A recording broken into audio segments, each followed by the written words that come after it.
dos continentes, dos hemisferios, dos profesionales unidos por una misma pasión, la jardinería. Te damos la bienvenida a un nuevo episodio del podcast de jardinería y paisajismo.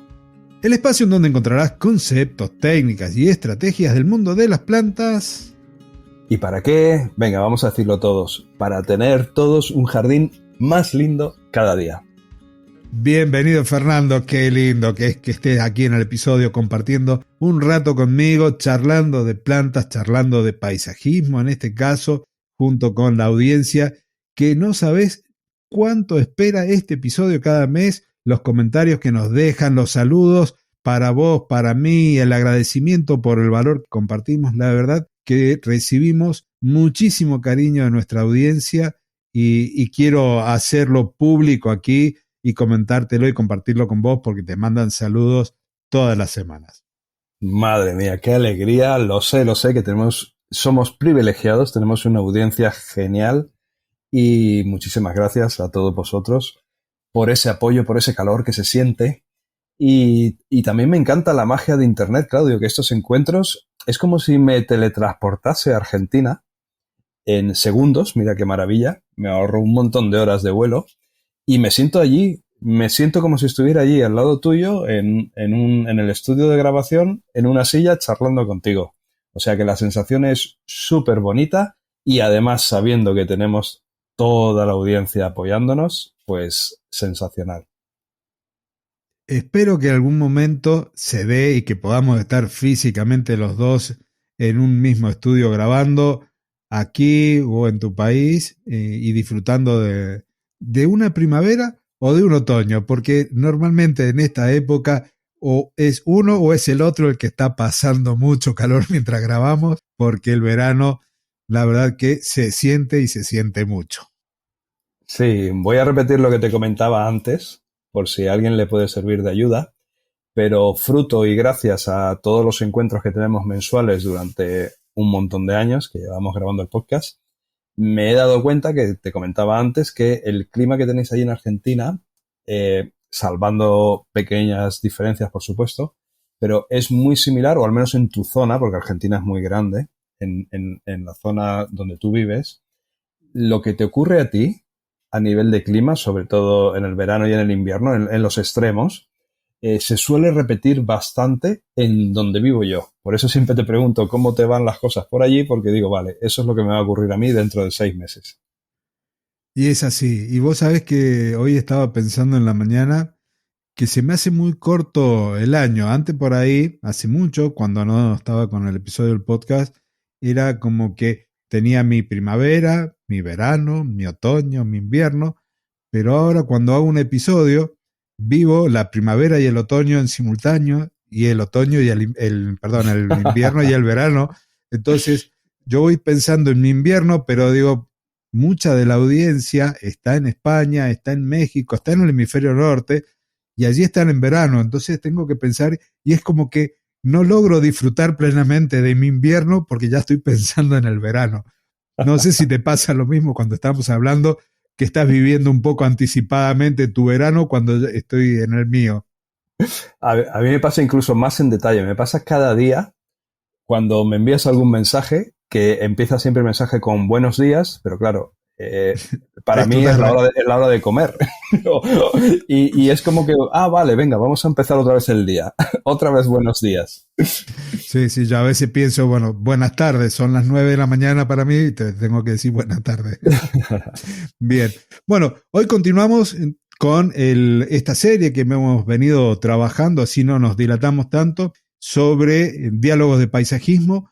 Habíamos estado charlando sobre los parterres y habíamos hablado en el episodio pasado, que invito a la audiencia a que lo busque, son unos 4 episodios atrás, estuvimos hablando sobre el diseño de los parterres. Y hoy toca hablar de la construcción de los parterres, tratándolo de llevar paso a paso, porque una vez que hemos definido ese diseño, el siguiente paso es la construcción. Quizás la parte más linda, por lo menos desde nuestro lado, y este proceso para nosotros lleva varias etapas que hemos más o menos definido para este episodio y en el cual me gustaría, para que pueda nuestra audiencia también tener esa base sólida, podríamos decir así, sobre la construcción del parterre, que comiences a desarrollar ese primer punto, Fernando, en donde, bueno, como siempre, va a ir cargado de nuestras propias experiencias. El primero, entonces, tiene que ver con esa planificación y con marcar el área donde se va a construir el parterre. Que si querés, podríamos recordar, me parece bien, la definición de parterre para quien se ha sumado recientemente a nuestra audiencia. Bueno, voy a recordar la definición, pero coloquialmente, amigablemente, simplemente cuando estamos hablando de parterre, estamos hablando de una parte del jardín, o también puede haber muchas partes dentro del mismo jardín, pero me refiero que es una parte del jardín destinada a contener arbustos, plantas, flores. Es una zona donde se va a crear un diseño armonioso, o al menos eso estamos intentando transmitir con estos episodios del podcast, y que va a tener una misión decorativa en el jardín, pero se va a ver muy claramente que es una zona destinada exclusivamente a plantas y arbustos, también puede haber algún árbol en medio, etc. Y entonces, ya hemos hablado en el episodio anterior del diseño y ahora lo que queremos es saber cómo podemos traspasar toda esa teoría que habíamos comentado a la práctica. Y lo primero sería trasladar lo que nosotros tenemos en el plano, ya sea en el ordenador, ya sea en un papel, tenemos que trasladarlo al terreno de alguna manera. Nos tiene que hacer la vida mucho más fácil poder plasmar sobre el terreno todo lo que tenemos diseñado en el papel. Podemos utilizar estacas, podemos utilizar cuerdas, podemos utilizar sprays, cal, mangueras de jardín, siempre y cuando estén bien flexibles, que no sean antiguas. Podemos, si somos más sofisticados, como por ejemplo, quizás es mi caso, pero porque me dedico profesionalmente a ello, podemos utilizar ya tecnología avanzada, como el artilugio, que en más de una ocasión he comentado, que se llama Moasure y que funciona con GPS. Entonces, ahora ya el nuevo modelo, han sacado la segunda versión, ya es capaz de transmitir los elementos que tenemos en el plano, en el ordenador, transmitirlos mediante puntos localizados de GPS, transmitirlos al terreno con muchísima exactitud, con un margen de error de nada, de 10 centímetros. O sea que eso sería el primer paso, trasladar todo lo que queremos hacer, o al menos lo más importante, los puntos focales, los caminos, las zonas de césped, todo eso trasladarlo al terreno. Y sobre todo, hablando concretamente de parterres, pues trasladar la forma de los parterres al terreno. Una vez que ya está demarcada el área que va a estar destinada al parterre, el siguiente paso ya es empezar a preparar ese suelo que va a recibir las plantas, que es lo fundamental para tener un éxito después y que las plantas prosperen bien. Entonces, en primer lugar, comenzamos eliminando cualquier hierba, cualquier planta que no nos deseemos de esa área, al igual que escombros o posibles piedras o rocas que podamos encontrar que no vayan a formar parte del diseño. Luego, entonces, conviene excavar un poco el suelo con una profundidad de unos 30 centímetros, aflojándolo, rompiendo cualquier terrón grande, y esto se hace sobre todo cuando tenemos suelos compactados, cuando a lo mejor hace mucho que no se trabaja allí, que no se lo airea, entonces conviene romper toda esa estructura compacta, desarmar cualquier terrón, para luego después poder armar ese nivel, prepararlo y ahí colocar nuestras plantas. Lo recomendable sería por ahí tratar de tener un análisis para determinar más o menos la composición y el pH, pero normalmente si no los tenemos para basarnos en sus resultados, podemos ir trabajando mejorándolo con la incorporación de enmiendas orgánicas como compost, como turba o con algún estiércol fermentado para poder permitirle a la planta que se encuentre con todos los nutrientes y con toda la microbiota necesaria para que después puedan crecer y prosperar de la mejor forma posible. También tenemos que asegurarnos de que ese suelo tenga un drenaje apropiado. Una vez que tenemos el suelo que ya hemos dejado óptimo para el desarrollo de las raíces, ya comienza la siguiente etapa, que es la delimitación del parterre. Y aquí te cedo la palabra. Bueno, yo creo que si en este momento hay algún oyente que tiene muchísima prisa, y que no puede seguir escuchando el episodio, que no se preocupe, porque ha tenido la suerte de escuchar el punto más importante de todos los que vamos a comentar, que es el suelo, la preparación del suelo. Y que curiosamente, en muchos casos, no en todos, pero en muchos casos, es el punto al que menos atención se le presta. O sea, es como surrealista. La preparación del terreno, de dónde va a comer la planta, es muy importante y no se le presta apenas atención. Allí en tu zona ocurre esto también, Claudio, que la importancia es las plantas y plantar y ya está. No tanto. En mi experiencia, vos sabés que supongo que es como que estamos tan acostumbrados a tener suelos pobres que es parte del trabajo. Hay quien le dedica más tiempo, más esmero, más recursos y quien no tanto. Pero habitualmente la preparación del terreno pasa por muchos de estos aspectos y en donde a veces se queda flojo es en la incorporación de algún mantillo, de algún sustrato orgánico, de algún compost como para enriquecer, porque todavía está muy arraigado el uso de fertilizantes de síntesis químicas. Entonces preparan, remueven el suelo, se plantan y después se le echa fertilizante, cosa que no comparto. Por eso es que para mí no es algo tan ajeno como lo que estás comentando por tu experiencia. Pues me alegro un montón, porque aquí en España quizás los suelos no son tan pobres, pero tampoco son maravillosos, tampoco son muy ricos en gran parte de España, o al menos en la zona donde yo trabajo. Y sí que merecería la pena que le prestásemos un poquito más de atención. Ya no digo los jardineros profesionales, sino los propietarios de las casas. Los propietarios de las casas que se conciencien de lo importante que es. Pues bueno, recapitulemos. Hemos trasladado todo lo que teníamos pensado y plasmado en un plano, lo hemos trasladado al jardín. Ya tenemos la forma de esos parterres, hemos enriquecido el terreno y ahora, por ejemplo, lo que nos tocaría sería, como tú bien decías, Claudio, ocuparnos de cómo vamos a delimitar esos parterres, si vamos a colocar algún tipo de borde, por ejemplo, para que quede todavía mucho más marcado. Ahora sería el momento de hacer este trabajo. ¿Es obligatorio? No. Podemos dejar el parterre que simplemente sea la tierra y que, por ejemplo, si conlinda con césped, pues que donde termina el césped empieza el parterre, ya está. Normalmente se suele dejar un poquito de surco, pero bueno, como buenas prácticas, un poquito de surco, haciendo como un poquito de canal, pero con la misma tierra. Y luego hay que ir perfilando el césped continuamente para que aparezca bien recortadito y la forma del parterre se vaya manteniendo bien, ¿no? Pero si no ese es el caso, si queremos trabajar un poquito, ya sea porque podemos o porque el diseño así lo requiere, pues es el momento de aportar bordes. Ahora en estos momentos nosotros estamos haciendo bastante borde con acero corten, que no es económico, pero queda muy bien, queda muy bien, queda muy bien.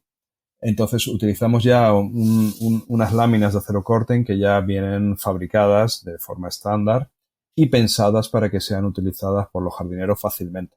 Entonces tienen una cierta flexibilidad, permite hacer curvas y simplemente con unas piezas de conexión se clavan al suelo con unas varillas de hierro y ya está. No utilizamos, no hacemos soldadura, ¿vale? Pero para el jardín es más que suficiente para delimitar parterres, para delimitar caminos. Queda muy chulo. Más materiales que utilizamos para bordes, pues utilizamos también traviesas de tren, cuando queremos que sea un borde robusto, sobre todo cuando son parterres con líneas más rectilíneas, no tanta curva. También utilizamos en algunas ocasiones borduras de aluminio, hay de diferentes colores, hay marrón, hay el propio color del aluminio.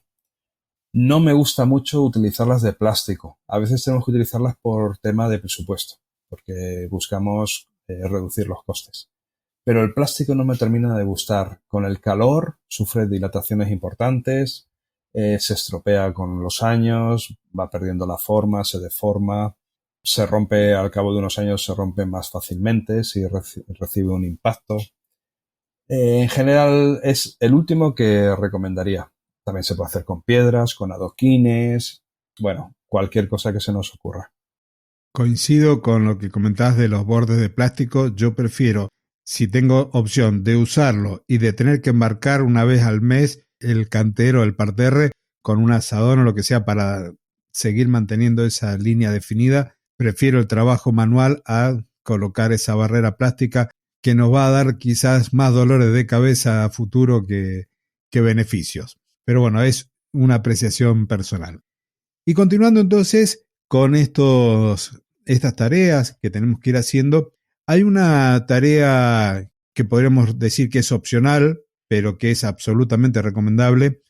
Cuando se define o se delimita el parterre y lo ponemos en contexto, y cuando me refiero a contexto me refiero a la posición en el jardín, a los niveles que hay, si está en una zona más baja, además el tipo de suelo, si tenemos un suelo muy pesado, es decir, con mucho contenido de arcilla, que va a ser propenso a un encharcamiento, entonces la tarea esta recomendada es la de instalar o de diseñar un sistema de drenaje.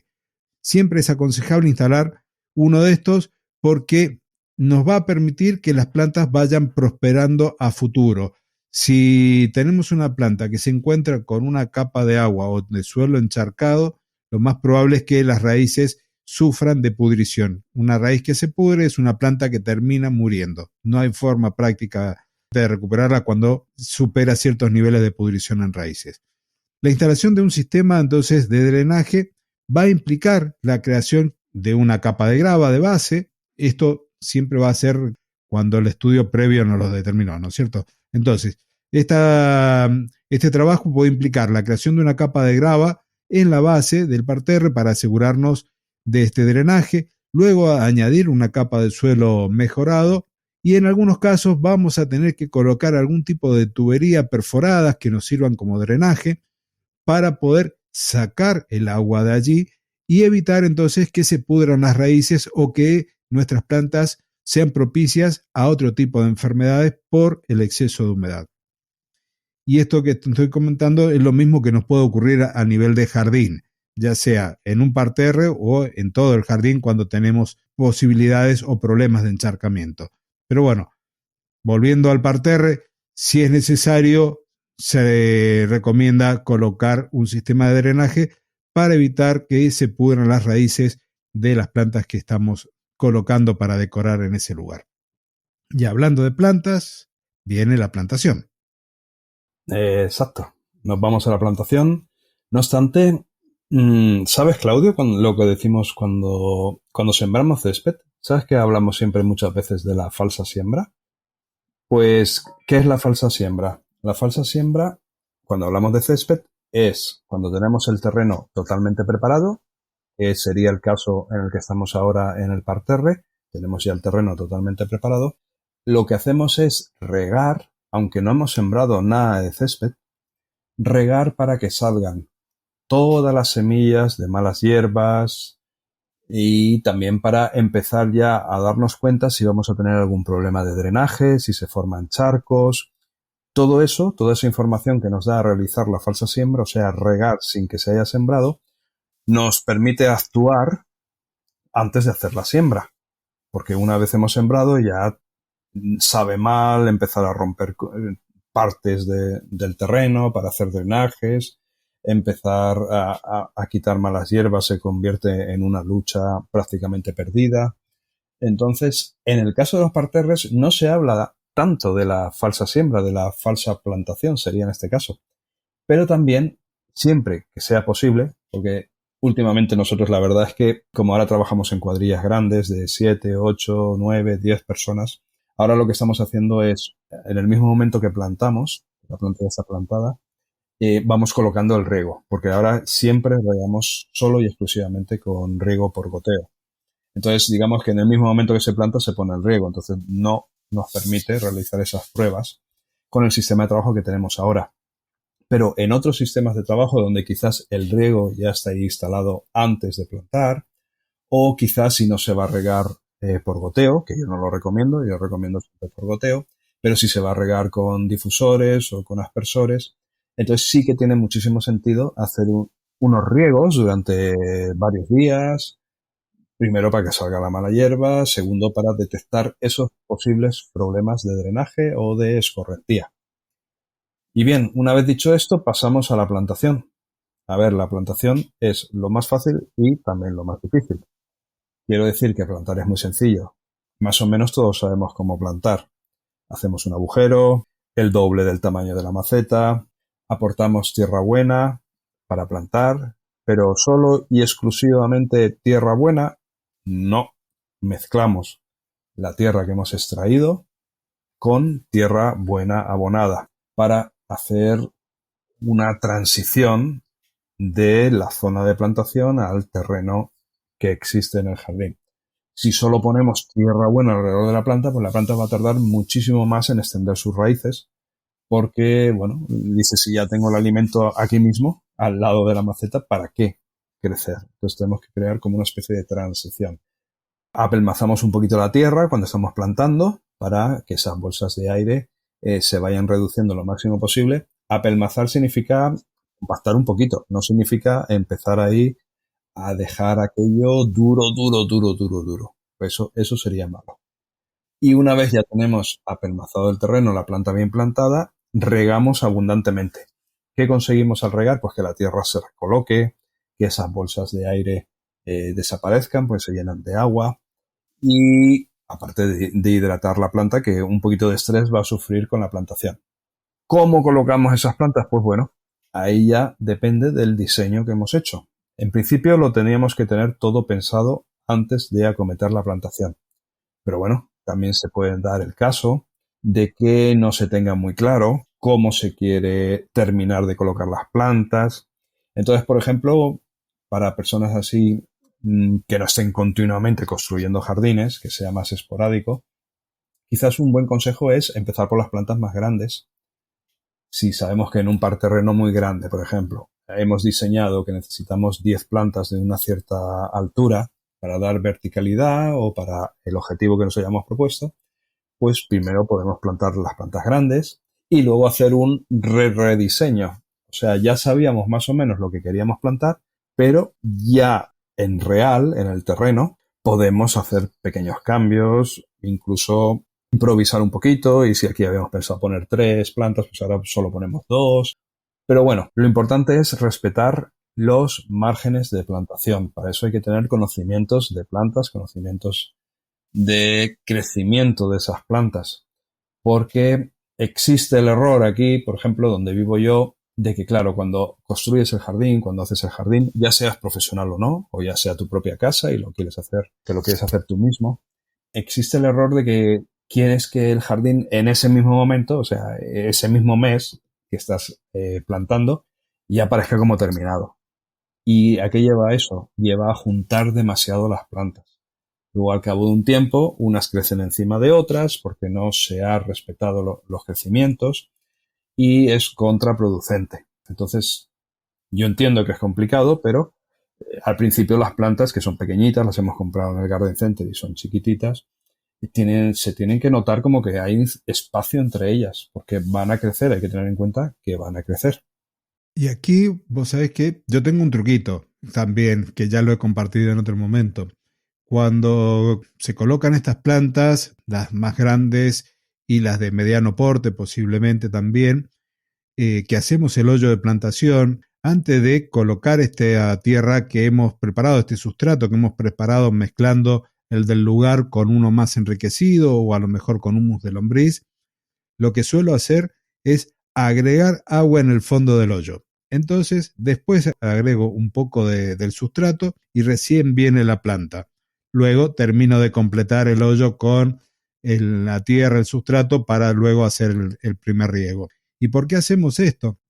Porque como habitualmente el suelo está muy seco, lo que logramos es hidratar todo lo que es la parte del fondo del pozo y las paredes de ese hoyo de plantación para evitar que tome en primer lugar la humedad del suelo, de la planta que nosotros estamos colocando. Y de esa manera ya estamos evitando una posible desecación de las raíces, porque cuando reguemos, si regamos con un riego por goteo, de aquí que el agua vaya de la superficie hasta los 30 o a veces 40 centímetros, dependiendo del tamaño de la maceta, llegue a esa profundidad, demora mucho tiempo. Entonces nos aseguramos de darle ese primer, como prerriego, podríamos decir así, poniendo agua en el hoyo de plantación, con 1/3 o menos de 1/3 de la profundidad es suficiente. Colocamos la primera parte del sustrato, que va a quedar como un barro chirle, colocamos la planta y después el resto seguimos trabajando igual que lo has venido comentando. Y nos ha dado muy buenos resultados, sobre todo cuando hacemos plantaciones en épocas de mucho calor. Y por otro lado... Ya que, Claudio, perdona que te Sí. interrumpa, ya que das tan buenos consejos, también, ya que estamos comentando un poquito todo cómo se deberían hacer las cosas, aunque reconozco que nosotros lo que voy a comentar ahora no lo hacemos, pero también porque somos una empresa y tenemos un poquito también que mirar los costes de los trabajos y intentar ser un poquito más ágiles para que luego salgan los números. Pero una recomendación que también, si vamos al manual de jardinería, está en los manuales, es sumergir toda la planta. Hablamos de plantas pequeñas, por ejemplo, que caben dentro de un cubo de agua. Sumergir toda la planta, el cepellón de la planta, quitando la maceta en el cubo de agua antes de plantarlo. ¿Esto lo hacéis vosotros alguna vez? No, porque cuando hicimos eso, cuando analizamos el tiempo que nos demorábamos de quitar el envoltorio de la maceta o de ponerlo con maceta completa en el cubo, en el balde, como le decimos nosotros, con agua, y después queríamos retirar la maceta plástica, se hacía mucho más complicado. Entonces la forma de agilizar ese proceso, en lugar de hidratar el cepellón en un cubo con agua, lo hacíamos en el hoyo de plantación. Era entonces la forma en que lográbamos agilizar ese proceso. Era muy fácil venir, tener los hoyos de plantación, venir, rellenarlos con un cubo o con una manguera de riego, ponerle agua a los hoyos de plantación y seguir con el siguiente paso. Era como una forma de agilizar ese proceso para evitar tener que hidratar el cepellón en un cubo con agua. Uh-huh. Y después, lo otro que también por ahí hacemos para agilizar este proceso de plantación, sobre todo cuando las plantas terminan formando una línea como si fuese un seto y van un poco más juntas, en lugar de hacer hoyos de plantación individuales para cada uno, en algunos casos nos convenía hacer como una especie de zanja, un orificio rectangular largo, para distribuir después las plantas y colocar el resto del sustrato. Entonces nos evitábamos de tener que ir haciendo hoyo por hoyo y de que estos queden perfectamente alineados. Cuando hay que formar alguna línea recta, recordemos que también parte del diseño de los parterres tiene que ver con unas líneas o unas formas un poco más estructuradas. Entonces, cuando necesitamos que esa línea sea bien recta, lo más fácil era cavar una zanja y trabajar la plantación allí. No sé si eso lo has hecho en algún momento. Lo he visto hacer en internet y la verdad es que no le he terminado a nivel técnico, sí. Más terreno trabajado, más terreno mullidito, va a ser mucho mejor para el desarrollo de las raíces de las plantas.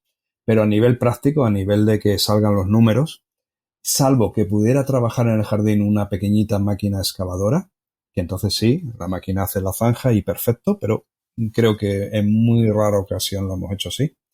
No le he terminado de ver el rendimiento económico a hacer la zanja versus hacer agujeros, porque normalmente lo que nosotros plantamos, el tipo de setos que nosotros plantamos, como máximo, son 2 unidades por metro, lo que significa que es cada 50 centímetros un agujero.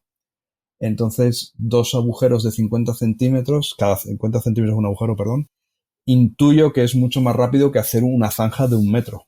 Sí, yo lo he aplicado y cuando estaba ahora comentándolo a mi mente, los recuerdos venían, no era de construcción de setos propiamente dicho, sino de plantas que iban alineadas y que iban muy cercas. Entonces, nos ha resultado más fácil poder hacer esta línea porque la distancia de plantación a lo mejor entre una y otra podían ser de 20 centímetros. Entonces, o de 30 centímetros. Al ser tan cercanas, las cuentas daban mejor hacer esa zanja porque no solamente en tiempo de trabajo era menor, sino que además la planta se beneficiaba porque tenía más fácil para poder desarrollar sus raíces. Pero bien, continuando con el punto 6, porque nos quedan 2, ya estamos casi terminando, tiene que ver con un elemento que se puede llegar a considerar como más estético o como estético y funcional. Y estoy hablando del mulching, del acolchado, que es esa capa de material orgánico o inorgánico que se suele aplicar en la superficie del suelo, del parterre, para múltiples funciones. Dentro de los materiales que podemos elegir pueden ser, por ejemplo, corteza de pino, astillas de madera, puede ser paja, pueden ser hojas trituradas, pueden ser gravas decorativas. Y el acolchado entonces ofrece muchos beneficios porque ayuda a retener la humedad del suelo, va a suprimir o va a disminuir muchísimo el crecimiento de aquellas plantas que no deseamos, que se conocen como malas hierbas, hay quien les llama malezas, y además modera la temperatura del suelo. Y en el caso de los materiales orgánicos, también va a terminar enriqueciéndolo porque a medida que pasa el tiempo se va descomponiendo y vamos incorporando materia orgánica. Obviamente esto va a implicar que cada tanto vayamos suplementando material decorativo, material del mulching. ¿Cómo lo utilizamos? Aplicando una capa que puede ir, dependiendo del material, entre 5 y 10 centímetros, y lo que vamos a hacer es que una vez que lo apliquemos, vamos a tratar de que no toque este mulching directamente los tallos de las plantas que hemos colocado, porque lo que estamos buscando es prevenir la pudrición. Y si mal no recuerdo, y aquí te pido que me ayudes, Fernando, creo que hemos dedicado todo un episodio completo a hablar de mulching, características, aplicación, y si no lo he hecho de forma unipersonal, pero creo que hicimos un episodio en conjunto sobre esto. Sí. Tenemos episodio hablando de forma extensa sobre el mulching, el acolchado. O sea que quizás si te acuerdas, deja el enlace por algún sitio y si alguien quiere profundizar más, pues le podemos remitir a ese episodio donde lo tratamos. Yo creo que, por ejemplo, a nosotros nos gusta mucho la corteza de pino. ¿Por qué motivo? Porque es económica, sobre todo, a nivel de presupuesto para el cliente sale bastante económico, es fácil de trabajar, es agradecida porque no pesa. No pesa, por ejemplo, en lugar de el último trabajo que hemos hecho, que había muchísima corteza de pino, por ejemplo, en lugar de comprar los big bags, los big bags son unos sacos blancos grandes de 1 metro cúbico o de 0,75 metros cúbicos que se llenan con material, ya sea corteza de pino, gravas, tierras, lo que sea, y sirven para que un camión grúa pueda transportarlos y luego pueda descargarlos. Pues bien, pues en lugar de traer la corteza de pino en big bag grande de 1 metro cúbico, no pesa, pero sí que pesa, o sea, ese saco ya necesitas la grúa, no lo puedes mover entre varias personas. Por ejemplo, los compramos, le pedimos al fabricante que los envasara en medios sacos, que también existen, en big bags de medio metro cúbico. Y entonces el trabajo de colocar la corteza de pino en el jardín era súper rápido. Cogíamos 4 personas colocadas de 2 en 2 en lateral y con unos postes de madera, un poste, el típico poste que se utiliza para entutorar un árbol, pues metíamos los 2 postes de madera por los aros que tiene ese big bag y entre 4 personas se podía levantar bastante fácilmente el saco y simplemente había que cortarlo por debajo con un cúter e ir caminando, darle unos pequeñitos golpes con un palo para que caiga mejor y así íbamos distribuyendo la corteza por todo el jardín porque ya estaba plantado, estaba todo lleno de plantas y nos evitábamos vaciar el saco con la pala, cargarlo en la carretilla, llegar hasta el parterre, colocarlo con la pala. Todo ese trabajo desaparecía y la verdad es que era muy rápido. Lo comento por si a alguien no se le ha ocurrido, no porque sea algo muy sofisticado que a nadie se le pueda ocurrir, sino porque a lo mejor alguna persona no sabe que aparte de comprar la corteza de pino en un big bag de 1 metro cúbico, también se le puede pedir al fabricante que lo envase en pequeños sacos que sea posible levantarse entre 4 personas. O sea que muy práctico ese consejo. Y aprovechando también comento, ya que me toca el siguiente punto. Entonces, antes de que comiences con el siguiente punto, te cuento que aquí me lo entregan en las cortezas de pino, en sacos como si fuesen las bolsas de papa, para que te des una idea. Vale. Entonces, una sola persona puede levantar un saco y bueno, y haces como una especie de caminito de hormiga donde se van tomando los sacos y se van distribuyendo. Es otra forma en que también te entrega el proveedor este elemento para acolchados y nos resulta sumamente práctico también porque cada uno va con un saco, lo va distribuyendo y después hay que hacer uno que otro retoque pequeño, pero podés ir haciéndolo como si fuese la fábrica de Ford, ¿viste? Trabajando Una cadena. una cadena. Entonces, como decís, es un elemento muy agradecido, es muy fácil de manejar, muy estético también, porque ese contraste entre el marrón de la corteza de pino y el verde de la planta hace que se luzca mucho, así que me gusta y ahora te dejo con el siguiente punto entonces. Sí, aquí también, bueno, claro, es que estamos en países diferentes y formas de trabajar diferentes en cuanto a envasados. Aquí también puedes comprar la corteza de pino en sacos pequeños, sacos como si fuera un saco de cemento, un saco de papas. Lo que ocurre es que sale más caro. Entonces, a nivel de una gran extensión, si quizás un particular sí lo compraría en sacos pequeños, quizás, pero los jardineros ya vamos un poquito lo que se llama a granel o en big bag para que salga más económico.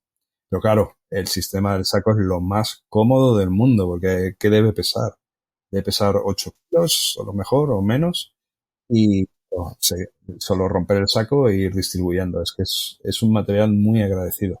Yo intuyo que en tu zona, Claudio, como sois más naturalistas, por llamarlo de alguna manera, vosotros colocáis la corteza de pino directamente sobre la tierra, ¿verdad? Sí, habitualmente sí. No tenemos opción de entrega en Big Bag. También quizás eso es algo a Vale. destacar. Es a granel que viene el camión, vuelca y te deja todo el montón de corteza en la puerta de la propiedad Sí. o que te lo entregue directamente en saco.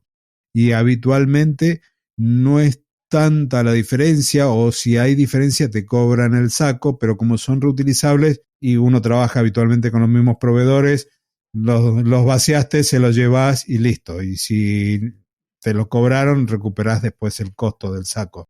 Pero en el caso que uno trabaja siempre con los mismos proveedores, no influye tanto en el costo, porque si te pones a hacer números y decís, bueno, a ver cuánto me sale más fraccionado que suelto a granel y la cantidad de horas de trabajo que se suman cuando es a granel, compensa y mucho que te lo lleven así. Por supuesto.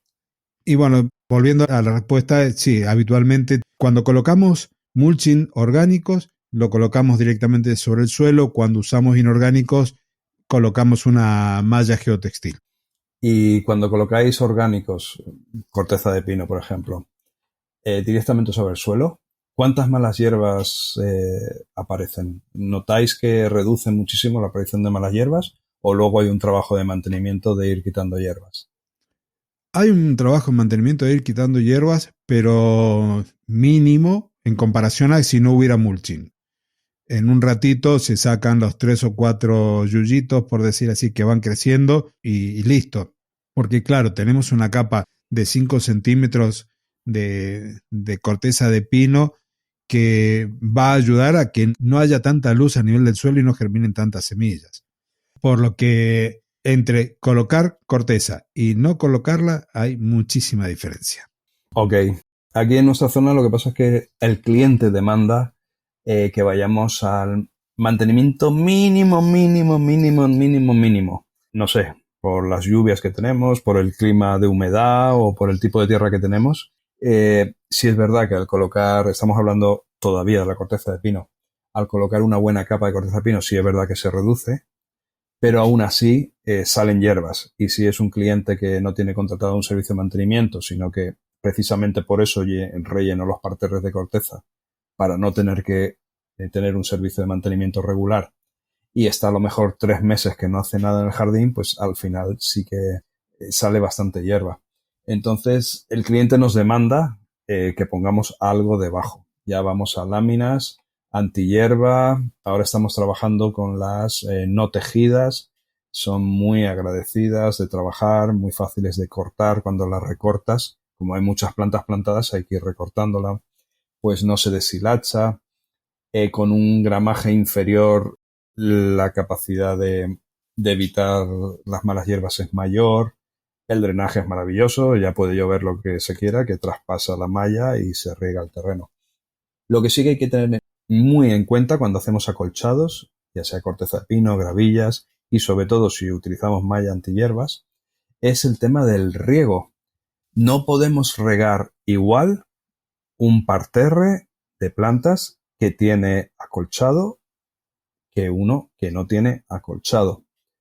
Por ejemplo, la última obra que hemos hecho nosotros, que ha sido en un hotel, está al final de esta primavera, está todos los parterres, que son parterres gigantescos, muy grandes, está todo cubierto por corteza de pino y por malla antihierbas.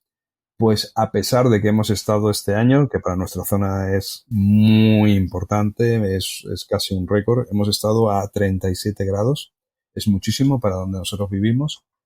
Hemos estado regando, he estado regando el jardín con riego automático por goteo, he estado regando día sí y día no. Y aún así había humedad y regaba poquito, 10-15 minutos con tubería de goteo, con goteros integrados. Y había humedad, hay que tenerlo muy en cuenta porque puede ser un error. Una persona que está acostumbrada a plantar, a crear parterres y viene el verano, vienen 30 y pico grados y dice, bueno, hay que regar todos los días y además hay que regar media hora. Pues las plantas tienen exceso de humedad, empiezan a estropearse las raíces y muchas mueren. Por ejemplo, la lavanda es una planta que a la que tiene un poquito de exceso de humedad ya se estropea, no aguanta para nada la lavanda el mal drenaje o el exceso de humedad. Sí, acá también nos pasa con el romero, por ejemplo, con el exceso de humedad.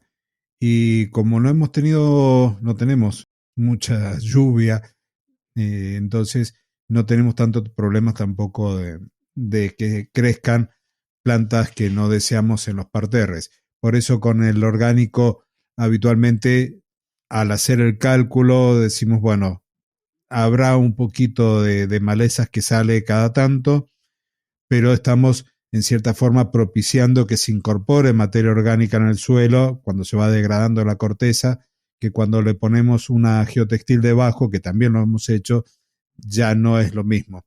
Entonces, a veces dialogando con el cliente, si uno va a seguir haciendo el mantenimiento es una cosa, si no va a seguir con mantenimiento o si piensa hacerlo él, vamos viendo los pros y los contras en cada caso. Y bueno, la decisión final siempre está por parte del cliente más allá de nuestra recomendación. Pues casi lo tenemos, Claudio, porque el último punto era el tema del riego. Entonces, bueno, aparte de lo que hemos comentado ya, el riego ya sabemos que las plantas al principio necesitan más riego. No tiene nada que ver que las plantas que hayamos puesto sean de poco riego. Hay que tener en cuenta que, como les suelo decir yo a los clientes, en el momento de la plantación son como bebés. Son plantas que no han extendido su sistema radicular y que hay que mimarlas. Que es una planta muy resistente que pertenece a las directrices de la xerojardinería y tal y cual, vale, muy bien, pero está recién plantada. Está recién plantada, tenemos que tener muy en cuenta en qué época del año estamos. Si ya es el final de la primavera, que casi todos los jardines se suelen construir durante la primavera, al final de la primavera, va a venir el verano de golpe, necesitan ser regadas. Otra cosa ya es el segundo o el tercer año, que esas plantas ya están establecidas y entonces sí, entonces si son plantas de poco riego, pues debemos regarlas pocas. Y también si lo hemos hecho bien, si hemos podido hacerlo bien, deberíamos haber dividido el jardín en diferentes parterres y quizás los parterres en diferentes hidrozonas. Porque no vamos a regar lo mismo un parterre, por ejemplo, de hortensias, una planta que necesita bastante agua, aparte de sombra parcial, que un parterre donde, por ejemplo, la estipa sea la planta predominante, una planta que es una gramínea que necesita muy poquita agua. Entonces, el riego, tenerlo muy en cuenta y que no va a ser el mismo riego al principio que al cabo de 3 años.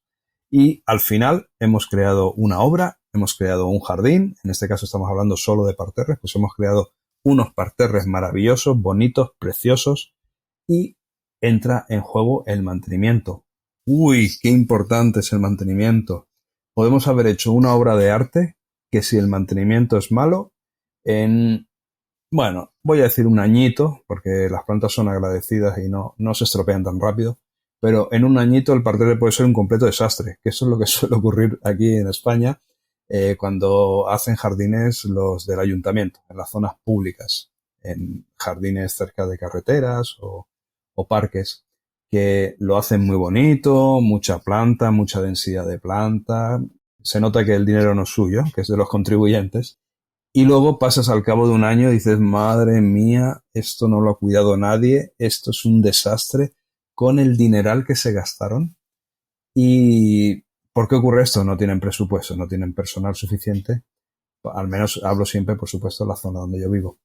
No tienen personal para mantener todas las extensiones de zonas verdes que van creando en perfecto estado, ¿no? Han de ir priorizando y normalmente van apagando fuegos. Cuando un parterre ya está llenísimo de hierbas, pues suena una alarma y de allí que va la brigada municipal a intentar arreglar aquel desastre, ¿no? Pero claro, sabe mal porque lo dejaron muy bonito al principio y luego se va estropeando todo un poquito más. Perdón, Fernando, y en el grupo que tenemos privado de Telegram tenemos casos de colegas que comparten desde primer plano este tipo de experiencias. Sí, correcto.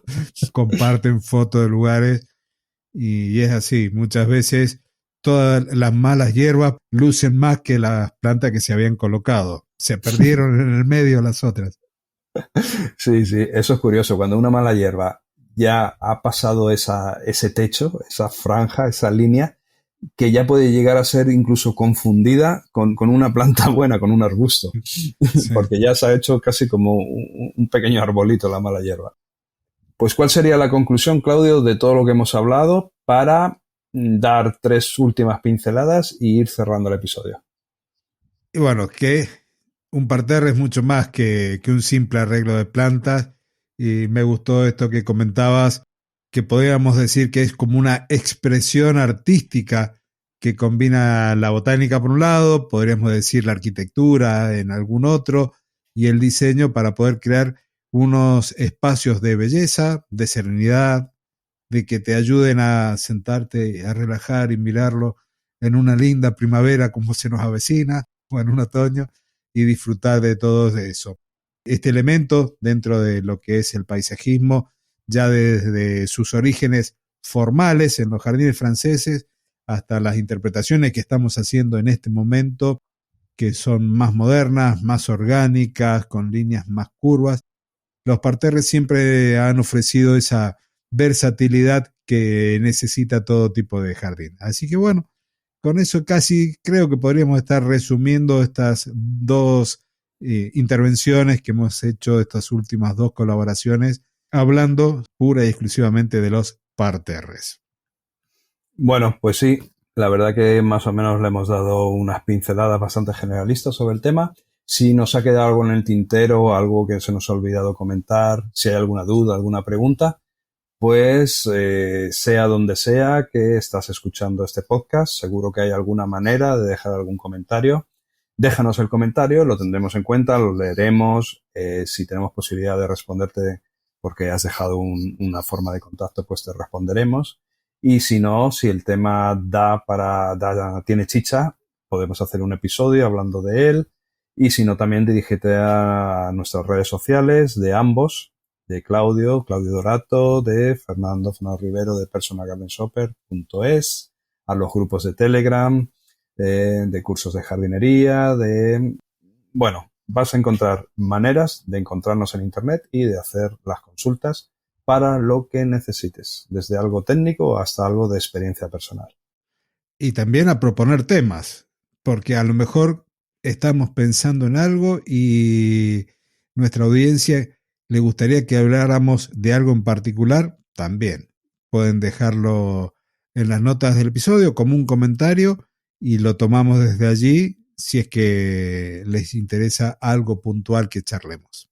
Genial, Claudio. Pues yo me voy despidiendo. Muchísimas gracias, como siempre, por tu cariño, por abrirme hueco en tu canal de difusión, en tu podcast, por este ratito que estamos charlando durante el episodio y antes del episodio. Un saludo muy grande, muchísimas gracias a toda la audiencia por el apoyo que sentimos, que es tremendo y que nos invita a continuar con estos episodios. Y nada más, al que le toque vivir una bonita primavera, que la disfrute al máximo. Los que estamos en el otro lado, que vamos encaminados al otoño, pues bueno, yo creo que más de uno lo está deseando porque hemos pasado muchísimo calor, o sea que ya va bien cambiar de estación. Mucha felicidad para todos, un abrazo bien grande y nos escuchamos el próximo mes. Próximo mes que nos va a encontrar justo en el cambio de estación. Estamos a finales de agosto y ya el mes que viene arranca la nueva temporada. Y en mi caso, nuevamente agradecerte, Fernando, tu participación. Siempre es un gusto, un placer enorme poder tener este momento de diálogo contigo y con la audiencia. A la audiencia, muchas gracias por haber llegado hasta el final del episodio. Te invito entonces a compartir, a valorarlo, a dejar tu comentario sobre lo que te interesaría que charlemos, sobre alguna inquietud, los saludos que siempre se agradecen, y no me queda otra en este momento que despedirme, hacer el cierre como lo hacemos cada mes. Hoy, episodio 362, 2 continentes, 2 hemisferios, 2 profesionales unidos por una misma pasión, la jardinería. Hasta el próximo jueves. Adiós. Adiós.